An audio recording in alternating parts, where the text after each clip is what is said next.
मारो इसे और मारो इसे, ये इसी लायक है। अरे मारो गया रे। सरपंच जी, कालिया को चोरी करते हुए हम सब ने रंगे हाथ पकड़ा है। अब इसे गांव से बाहर निकाल देने में ही हम सबकी भलाई है। तो देर किस बात की है, अभी इसे धक्के मार के इस गांव के बाहर का रास्ता दिखा दो। अरे सरपंच ऐसा मत करिए, मुझे एक मौका और दीजिए, मैं दोबारा कभी चोरी नहीं करूंगा। लेकिन गांव वाले उसकी एक नहीं सुनते और उसे मार मार के गांव की सीमा के बाहर निकाल देते हैं। अरे मेरी कमर दर्द के मारे मेरी जान निकली जा रही है। कमबख्तों ने जम के धुलाई की है मेरी। अरे भगवान करे इनके गांव में भूचाल आ जाए, धरती फट जाए और सब गांव वाले उसमें समा जाए। चलते चलते कालिया जंगल में पहुंच जाता है। उसे वहां एक प्रयोगशाला दिखाई देती है। अरे इस जंगल में ये अजीब सा दिखने वाला घर किसने बनाया है, चल कर देखना पड़ेगा। कालिया प्रयोगशाला के पास चला जाता है। दो वैज्ञानिक प्रयोगशाला में बातें कर रहे होते हैं। बधाई हो डॉक्टर चमन, आखिरकार हम दोनों ने मिलकर एक ऐसी घड़ी का आविष्कार कर लिया है जिसे पहनकर कोई भी इंसान गायब हो सकता है। हाँ हाँ, तुमने बिल्कुल सही कहा डॉक्टर जर्माटो। अब कल सुबह ही हम इस जंगल से निकल जाएंगे, लेकिन उससे पहले आज रात के खाने का बंदोबस्त करते हैं। हाँ हाँ, मुझे तो बड़ी जोरों से भूख लगी है, चलो चलते हैं। दोनों वैज्ञानिक वहां से चले जाते हैं। उनके जाते ही कालिया प्रयोगशाला में दाखिल होता है। अच्छा तो ये बात है। कालिया बड़े से कांच के अंदर रखी घड़ी को बाहर निकाल लेता है और अपनी कलाई पर बांध लेता है। फिर घड़ी में लगा बटन दबा देता है। कालिया को एक जोरदार झटका लगता है। कालिया अपने आप को आईने में देखता है तो उसका पूरा शरीर पूरी तरह से गायब हो चुका होता है। अब तो जो चाहे वो कर सकता हूँ। सबसे पहले मैं उन सभी को सबक सिखाऊंगा। गांव वालों, मैं आ रहा हूँ। कालिया गांव की ओर चल पड़ता है। थोड़ी देर के बाद दोनों वैज्ञानिक वहां आते हैं।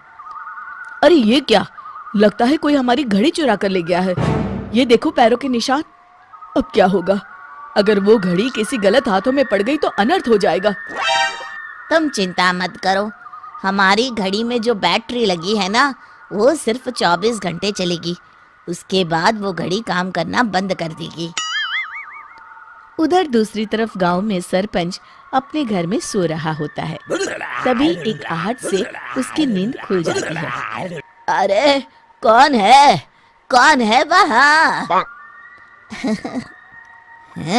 बड़े मजे से सो रहा है, आज मैं तुझे नहीं छोड़ूंगा। कालिया पास में पड़ा डंडा उठाकर सरपंच की पिटाई शुरू कर देता है। ये ले, ये और ये ले, इसी लायक है, ले। आप मर गए। अरे अरे ये क्या हो रहा है? अरे अरे कोई बचाओ मुझे, मेरे घर में भूत आ गया है। सही कहा, मैं भूत ही तो हूँ, ये ले।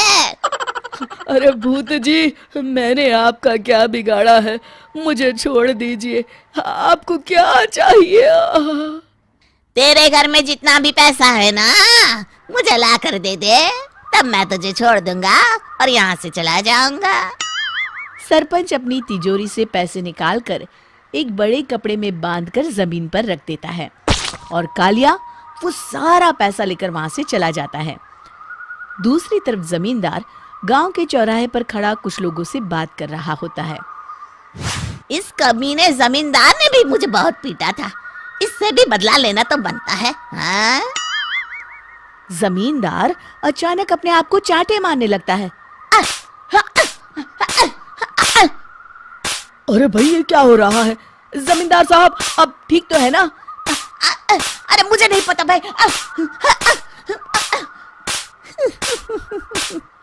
अरे मर गए रे, ये तो पक्का किसी भूत प्रेत का काम है। जमींदार के अंदर कोई भूत आ गया है। इससे पहले कि ये हमारे अंदर आ जाए, मनोहर भाई अपनी जान बचानी है तो भागो यहाँ से। ये क्या?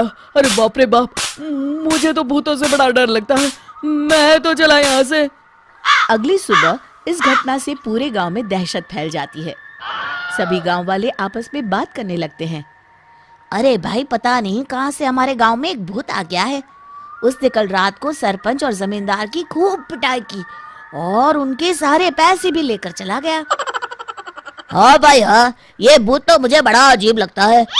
मेरी समझ में नहीं आता कि भूत उन पैसों का करेगा क्या। अरे तेल में पकोड़े बना के तलेगा बेवकूफ। इस बात की चिंता करके कहीं वो भूत हमारे घर में ना आ जाए। तुम बिल्कुल सही कह रहे हो आर्या, मैं भी इसी बात से घबरा रहा हूँ। अच्छा, अब मैं अपने घर जा रहा हूँ, तुम सब भी अपने अपने घर चले जाओ, उस भूत का कोई भरोसा नहीं है। हाँ। तीनों वहां से चले जाते हैं। दूसरी तरफ कालिया सारे पैसों को एक खंडर में छुपा देता है। इतने सारे रुपए तो मैंने अपनी पूरी जिंदगी में एक साथ कभी नहीं देखे। इस तरह कुछ दिनों में मैं अमीर बन जाऊंगा। आज मैं उस मोटे बब्बन को अपना शिकार बनाऊंगा। सुना है दहेज में बहुत सारे पैसे और गहने मिले हैं उसे। रात होते ही कालिया बब्बन के घर में घुस जाता है। हाँ, मिल गई तिजोरी। अब जल्दी से इसे खोलकर सारे पैसे निकाल लेता हूँ। अरे खुल जा खुल जा। खुल गई। कालिया पैसे थैले में भर ही रहा था कि तभी बब्बन उसके बगल में आकर खड़ा हो जाता है। भाई क्या कर रहा है? हाँ? अरे हट। अरे तेरी इतनी हिम्मत, मैं तेरे सामने खड़ा हूँ और तू फिर भी मेरी तिजोरी से पैसे चुरा रहा है।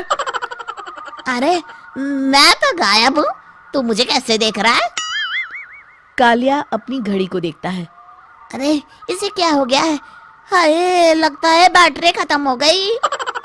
अच्छा, तो आज मैं तेरी बैटरी अच्छे से चार्ज कर देता हूँ। अरे भाग्यवान, जरा मेरा डंडा तो लाना। ये मोटा मुझे नहीं छोड़ेगा। अरे भागो। कालिया भागकर घर के बाहर जाता है। बाहर सभी गांव वाले हाथ में डंडा लिए खड़े होते हैं। अच्छा, तो तू वो भूत है? मुझे माफ कर दीजिए सरपंच जी, मैं आपके और जमींदार जी के सारे पैसे लौटा दूंगा और आज ही हमेशा के लिए ये गांव छोड़कर चला जाऊंगा। शिक्षा: बुराई ज्यादा दिन की मेहमान नहीं होती, एक